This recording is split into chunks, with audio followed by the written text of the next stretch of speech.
I still remember the smell: burnt gasoline, rotting trash, and blood. The copper tang of it, sharp and constant, clinging to every breath I took. They called it Outbreak Day, but that name doesn't capture the truth. It wasn't just the day everything changed. It was the day the world I loved was ripped apart in front of me. My name is Alexa. I was 23 at the time, and somehow I'm still alive. At first, it felt like any other Thursday in Los Angeles. The city never slept. Honking cars, people yelling, vendors shouting on corners. Noise was normal here. But that morning, something was off. I woke to the sound of helicopters. Not one, not two, a dozen. Their blades rattled my window, making the glass tremble. It felt like the sky was alive with them. Then came the sirens. At first distant, then closer, louder, overlapping. I sat up in bed, heart already racing. I grabbed my phone. Notifications flooded my screen. Emergency alert: stay indoors. Avoid downtown areas. This is not a drill, not a drill. That phrase hit harder than it should have. My hands trembled as I opened Twitter, Instagram, anywhere I could find real answers. Videos filled the screen, shaky cell phone clips of strangers in business suits tearing into people with their teeth.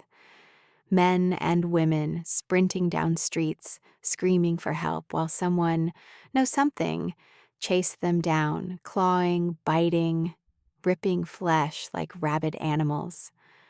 I laughed at first. It was nervous, stupid. Zombies? Really? Someone hacked the system. It has to be fake.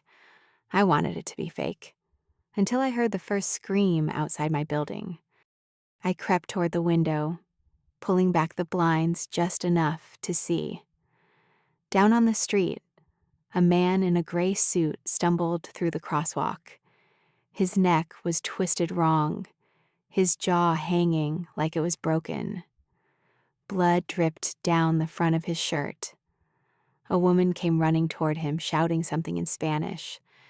Maybe she thought he'd been in an accident. Maybe she thought he needed help. Before I could even process what I was seeing, the man lunged. He slammed into her, knocking her down. She screamed high and sharp. My stomach dropped. He buried his face in her shoulder. I froze, watching her thrash, her screams echoing off the buildings.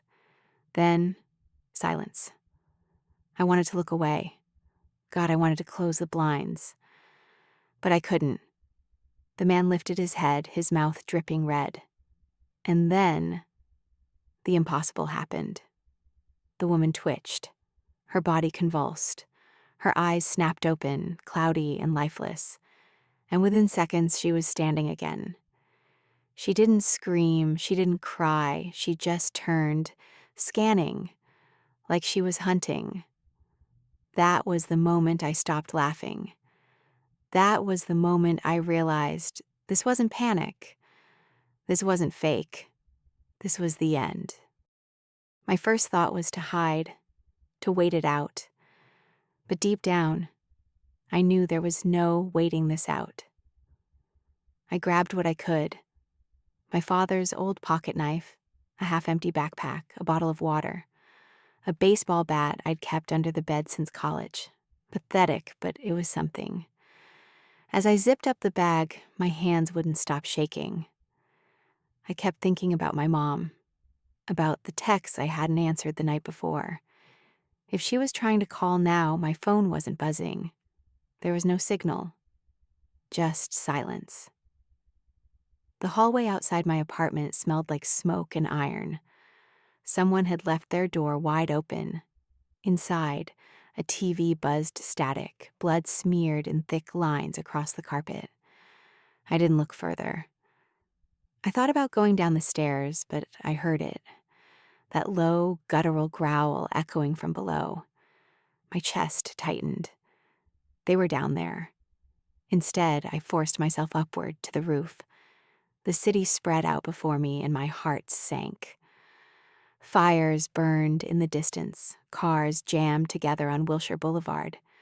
Tiny ant-like figures ran, stumbled, collapsed, got back up again.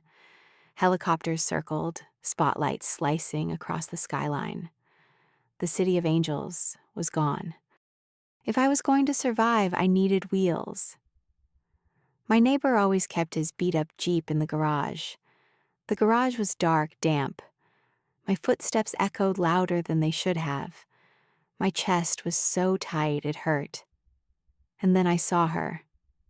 A woman in a torn sundress stood between me and the Jeep, her back to me, her head twitching like she was listening. I moved carefully, slowly. My sneaker hit broken glass. The crack was like a gunshot. Her head snapped toward me. Her face was pale, lips torn. Blood dripped from her chin. And then she screeched. The sound so raw, so inhuman. I felt my stomach twist.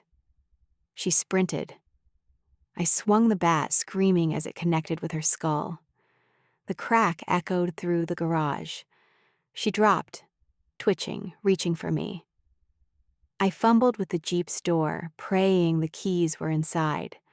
When the engine roared, she slammed against the window, smearing blood across the glass. I floored it, smashing through the garage door into the burning daylight.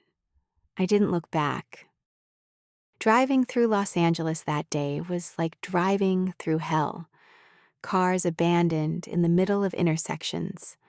Fires spreading from block to block.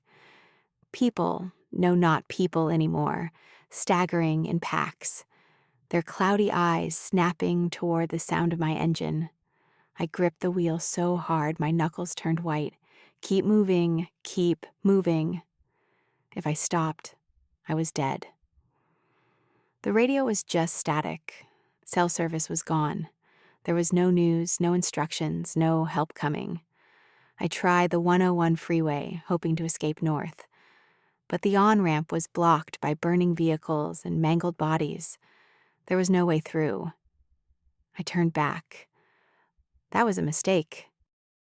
I ended up on a side street clogged with crashed cars.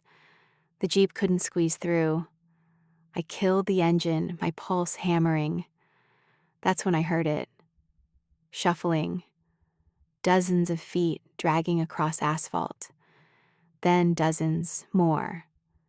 They poured into the street, from alleys, from behind cars, from smashed storefronts. Not 5, not 10. Dozens. Their heads turned toward me. I bolted. The Jeep was a coffin now. My legs carried me toward a gas station. I barely made it inside before the first of them slammed against the glass. Then another, and another. The windows shook, rattling under their weight. I ducked behind the counter, breath ragged, praying the service door was open. It wasn't. Locked. I kicked and kicked until the frame cracked, splinters stabbing into my shin. The moment it gave, I burst into the alley and ran straight into one of them. Half his face was gone. His tongue dangled like a wet rope. He lunged, teeth snapping from my throat. I didn't think. I just shoved the knife upward. It sank into his neck, hot blood spraying across my face. He collapsed on top of me, heavy, twitching. I screamed, scrambling out from under him, running until my lungs burned. By sunset, Los Angeles was gone. The streets were silent except for screams carried on the wind and the crackle of flames. I broke into an office building, barricading myself in a supply closet. My chest still heaved, my hands still shook. I thought of my mom again, of my friends. Had they made it? Were they one of them now? I imagined their faces twisted, bloody, lifeless. I nearly broke down right there. That night I didn't sleep. I just clutched the bat and waited. Every creak, every groan of the building made me flinch. The next morning, I climbed to the rooftop, hoping for some sense of direction. Instead, I saw it. The streets were oceans of them, not dozens, hundreds, maybe thousands. Their guttural cries rose in unison, echoing between the skyscrapers.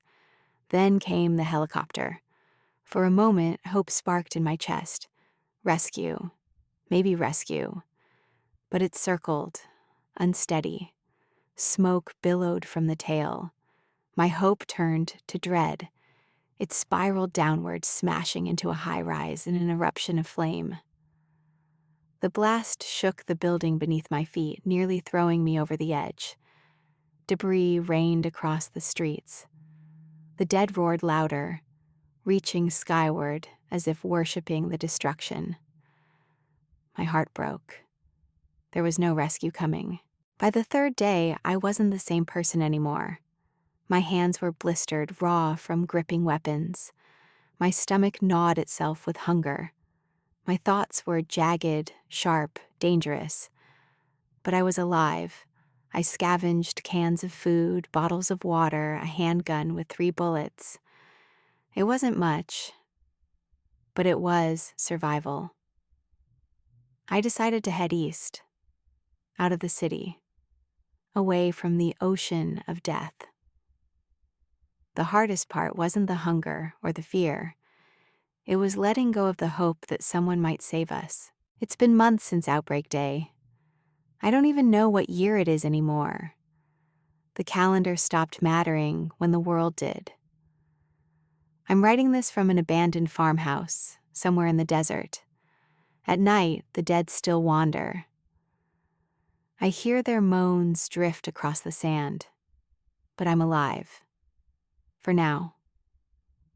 My name is Alexa, and I survived Outbreak Day in Los Angeles. But every day, I wonder, how long until my luck runs out?